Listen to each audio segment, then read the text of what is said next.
Laqaylar Tojikistonning janubi va Afg'oniston shimolida joylashgan o'zbeklarning dashti qipchoq urug'idir.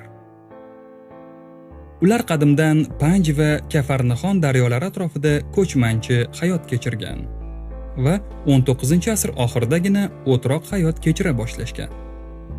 Bugun ular 70 ming kishi qolgan va ular o'z tili, odatlari, urf-odatlarini juda ehtiyotlab saqlaydi. Laqaylar haqiqatda noma'lum madaniyat bo'lib qolmoqda. Etnik laqaylar hozirda asosan Tojikistonda, bir qismi Afg'oniston shimolida yashaydi. Laqaylar qadimda yirik o'zbek qabilasi. 19-asrda asosan Buxoro xonligiga qarashli Dushanbe va Ko'lob viloyatlari Afg'onistonning ma'lum qismida yashagan.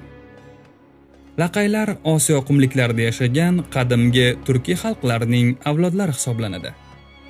16-asr boshida Shayboniyxon boshchiligidagi turk-mo'g'ul va boshqa turkiy qabilalar bilan birga laqaylar dashti qipchoq qumliklaridan janubga ko'chgan va Movarounnahr shaharlarini zabt etganlar. Tojikiston va O'zbekistonning janubiy tog'lik viloyatlari Shimoliy Afg'onistonda Balx va Qunduz atrofidagi yerlarni egallab, ular hanuz chorvadorlik qilib, siyosiy mustaqillikni saqlab qolganlar va yarim ko'chmanchi hayot kechirganlar. O'zbek xonliklarining tashkil topishi bilan laqaylar yashagan hudud Buxoro xonligi hududiga kiritilgan. 1869-yili shu paytgacha umuman o'lpon to'lamagan erkin qabiladan g'azablangan Buxoro amiri laqaylarga qarshi juda qattiq harbiy harakatlar o'tkazib, ularning yetakchilarini yo'q qiladi. Podalarini tortib olib, o'ziga bo'ysundiradi.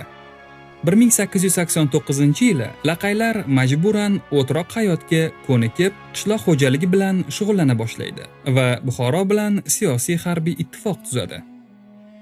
Sovet hukumatining dastlabki yillari laqaylar yana mustaqillikning faol kurashchilariga aylanadi. Ammo ularning qarshiligi tarixiy jihatdan mag'lubiyatga yuz tutadi.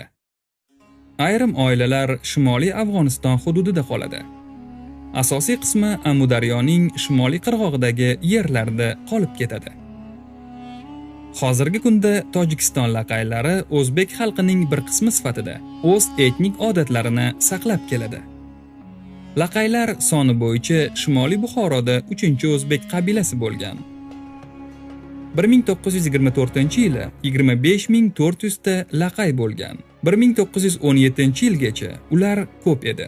Qabila Sovet ittifoqi davrida antikommunistik harakatlari sabab juda katta yo'qotishlarga uchragan.